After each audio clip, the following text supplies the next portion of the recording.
Hello everyone. So I'm Anna Sinha. I cracked the UPSC in 2022, batch of 22. Gave the exam in 2021. मेरा मेरा economics optional था क्योंकि मैंने पढ़ाई भी इकोनॉमिक्स में ही की है। तो currently I am under district practical training.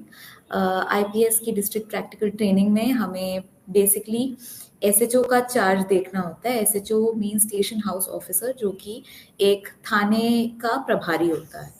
तो मैं नॉर्थ दिल्ली में पोस्टेड हूँ अभी, और नॉर्थ दिल्ली की जितनी भी लॉ एंड ऑर्डर या पब्लिक ऑर्डर की इश्यूज होती हैं उससे डील करती हूँ। इसके अलावा ये भी जानना मेरा कर्तव्य होता है कि हमारे जुरिस्डिक्शन के अंदर कौन कौन लोग आते हैं, उनकी क्या प्रॉब्लम्स हैं और उनकी लाइफ को कैसे बेटर बनाया जा सकता है। तो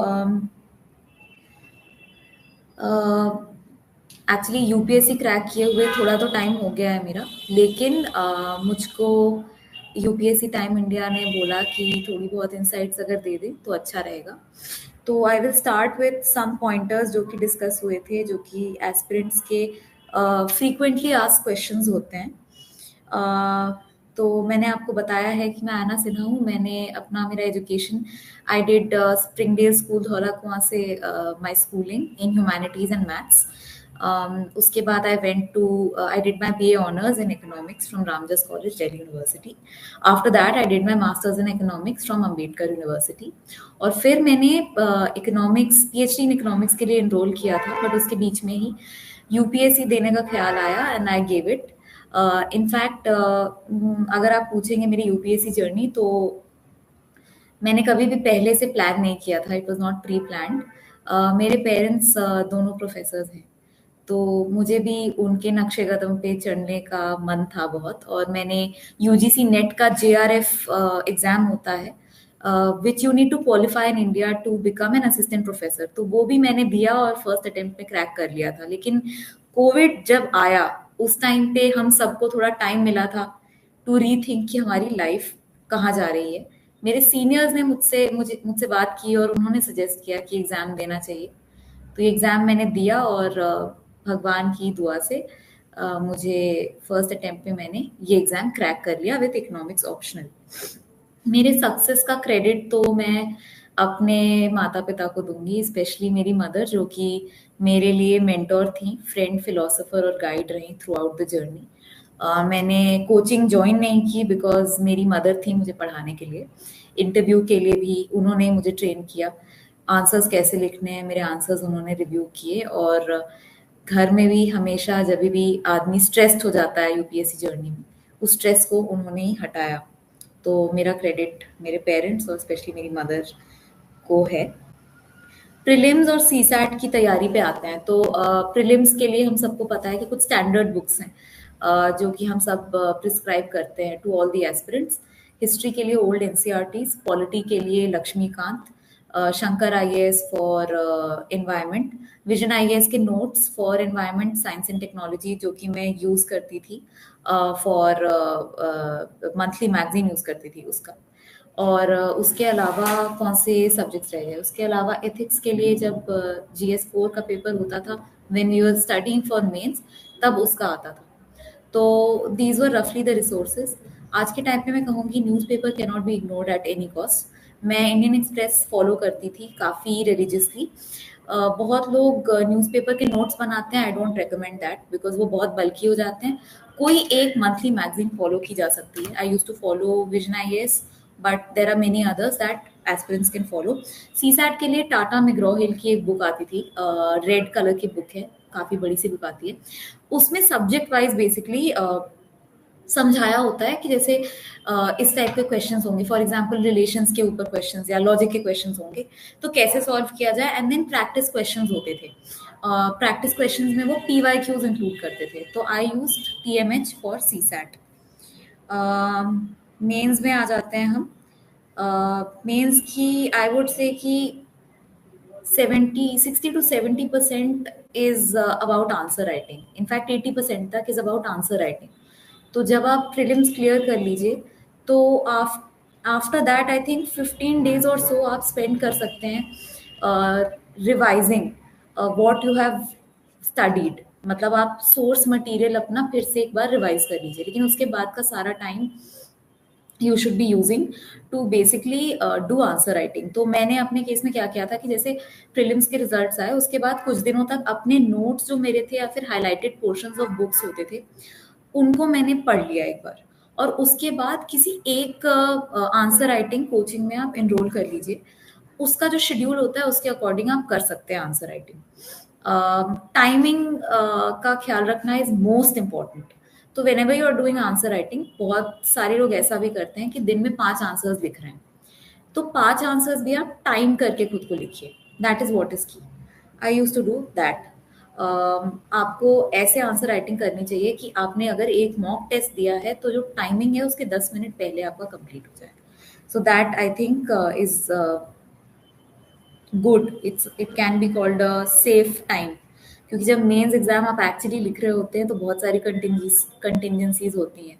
कभी आप पैनिक कर गए, कभी पेन खत्म हो गया, कुछ भी हो सकता है, तो you need to have time with yourself. अच्छा, ऑप्शनल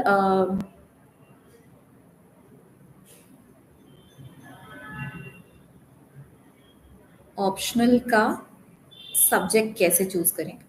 आई थिंक दो चीजें होती हैं ऑप्शनल का सब्जेक्ट चूज करने में। एक तो आपका इंटरेस्ट, और नंबर टू आपकी आई कैन से कि your ability, your aptitude in the subject.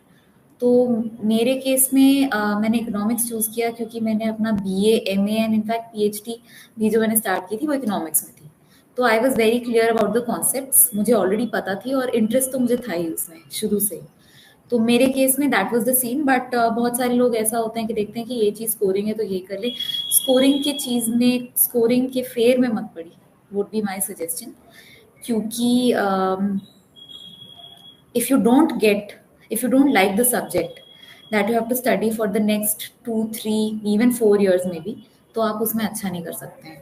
तो please look at your interest and your aptitude. एक बार सिलेबस देख लीजिए।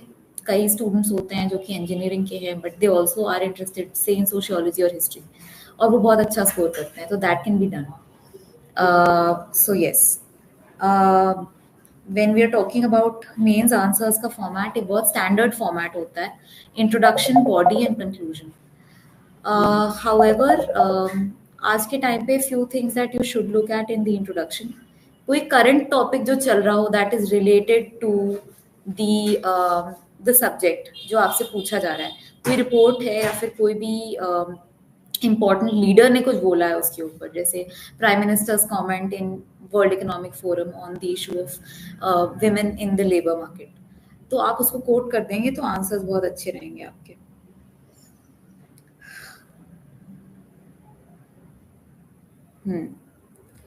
अच्छा, कुछ क्वेश्चंस आ रहे हैं that are actually asking me कि UPSC is asking many application based questions like judgments of SC, तो इसको कैसे हैंडल करें? मैंने अपने केस में क्या किया था कि मैंने शॉर्ट नोट्स बनाए हुए थे on various SC judgements.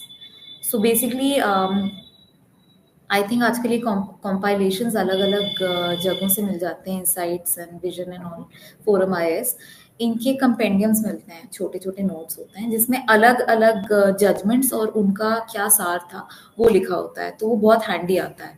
I would recommend कि मेंस के पहले go through that list once.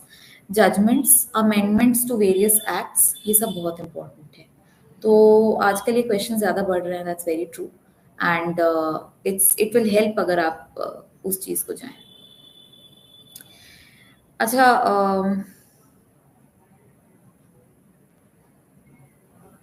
बहुत सारी चीजें हैं जो कि मुझे बोली गई हैं बोलने के लिए। प्रीलिम्स में मुझे कुछ और ऐड करना है। प्रीलिम्स में वन वेरी इंपॉर्टेंट थिंग, एक तो सिलेबस। सिलेबस हम पढ़ते नहीं हैं, और अगर पढ़ते हैं तो कंफ्यूज हो जाते हैं कि क्या करना है। तो सिलेबस रीड इट फुल्ली, और उसके बाद न्यूज़पेपर फॉर एग्जांपल जब आप पढ़ते हैं तो आप देखिए कि न्यूज़पेपर में कौन सी ऐसी चीज़ें हैं जो सिलेबस से रिलेटेड हैं, and that you should keep in mind, right? So that is number one. Number two, prelims के लिए जो मोस्ट इंपॉर्टेंट है मेरे हिसाब से टाइमिंग। तो आप कोई टेस्ट में एनरोल करिए और टाइमिंग ऐसा रखिए कि जैसे मैंने अपने केस में क्या किया था, आई टुक अ टेस्ट, वो फ्रीली अवेलेबल होते हैं, you can get PDFs online, you can even buy them from Mukherjee Nagar और देरसराय, और उन पीडीएफ्स को आप ले लीजिए, टाइमर अपना ऑन कर दीजिए, एंड देन ट्राई कि वो जो 100 क्वेश्चंस हैं वो मैं कैसे 40 मिनट्स में फिनिश करूं, कैसे 30 मिनट्स में करूं। प्रीलिम्स जब मैंने दिया था उसके पहले I had ended up finishing the paper in 35 to 32 minutes. तो वो जब रहता है ना, तो फाइनल डे में जो प्रेशर बनता है आदमी के ऊपर, या जो ऑन द स्पॉट थिंकिंग करनी होती है, उसके लिए टाइम निकल आता है। सो टाइम योर सेल्फ, और एटलीस्ट आई वुड से कि प्रीलिम्स में you should at least practice 100 test, और ये फ्री में मिलते हैं, तो अपने आप से ही वो टेस्ट प्रैक्टिस करिए, देखिए कि कितने स्कोर आ रहे हैं आपको, किस एरिया में इंप्रूव करना है, देन करिए। प्रीलिम्स का ये, मेंस का मैंने आपको बता दिया। स्टैंडर्ड बुक से ज़्यादा इंपॉर्टेंट आंसर राइटिंग, उसको फॉर्मेट करना। किसी एक, कोई आपका टीचर हो या फिर समवन यू नो, आपके कॉलेज का भी टीचर हो सकता है, आपके फैमिली में कोई है, आपका कोई फ्रेंड जो कि इवेल्युएट कर सकता हो, तो उनको दिखला के इवेल्युएट करा लीजिए अपने आंसर्स, एंड उनसे पूछिए where are you falling short and how can you improve. कुछ लोगों का बॉडी बहुत अच्छा रहेगा, but introduction will not have any current affairs linkage, तो वो हेल्पफुल नहीं होता है फिर, बिकॉज जो चेक करता है यूपीएससी के पेपर्स, वो आपके जैसे बहुत सारे पेपर्स चेक कर रहा होता है। तो we need to catch his और हर आई। इसीलिए evaluating your answers is very important, और उस फीडबैक पे काम करना बहुत इंपॉर्टेंट। उसके बाद हम पर्सनालिटी टेस्ट पे आ जाते हैं। तो personality test is something that can not be, मतलब आप बोलेंगे कि मैं ओवरनाइट कैसे अच्छा करूं, तो it's very difficult to do well there overnight. इसलिए मेरा ये अप्रोच रहता है कि यूपीएससी के प्रिपरेशन के टाइम थ्रू आउट कुछ कुछ हॉबीज अगर आपकी हैं तो उसमें इंगेज रहिए। अब फॉर एग्जाम्पल सिंगिंग हो गया या डांसिंग हो गया, कुछ लोग क्लासिकल डांस जानते हैं, म्यूजिक जानते हैं, थोड़ा बहुत प्रैक्टिस कर लिया। बहुत सिंपल सी चीज़ है reading. If you like reading, तो कुछ नहीं तो 5 पेजेस पढ़ लिए किसी नॉवल के, नहीं तो ऑनलाइन आजकल you have the short stories का ट्रेंड बहुत बढ़ा हुआ है, उनको देख लिया। जो मूवी इंथुजियास्ट हैं उनको, उनके लिए again you don't need to spend 2 और 3 hours on a movie you like. जो शॉर्ट स्टोरीज आजकल यूट्यूब पे बहुत सारी आती हैं, various film companies have them. Netflix पे डॉक्यूमेंट्री हो गई हिस्टोरिकल, वो देख सकते हैं। तो मेरे कहने का मतलब है कि by the time your personality test का time comes, you have not lost touch with your hobbies. आपको थोड़ा बहुत आप जानते हैं कि हाँ ये मुझे अच्छा लगता था before I started UPSC preparation, and अब थ्रू द प्रिपरेशन मैं अभी भी उसके टच में हूँ। और जब इंटरव्यूअर आपसे पूछते हैं, फर्स्ट ऑफ ऑल आपको कोट करने के लिए डैफ में आपके पास हॉबीज होंगी। सेकेंडली इंटरव्यूअर जब पूछेंगे तो आप उनको बहुत कॉन्फिडेंटली आंसर कर पाएंगे।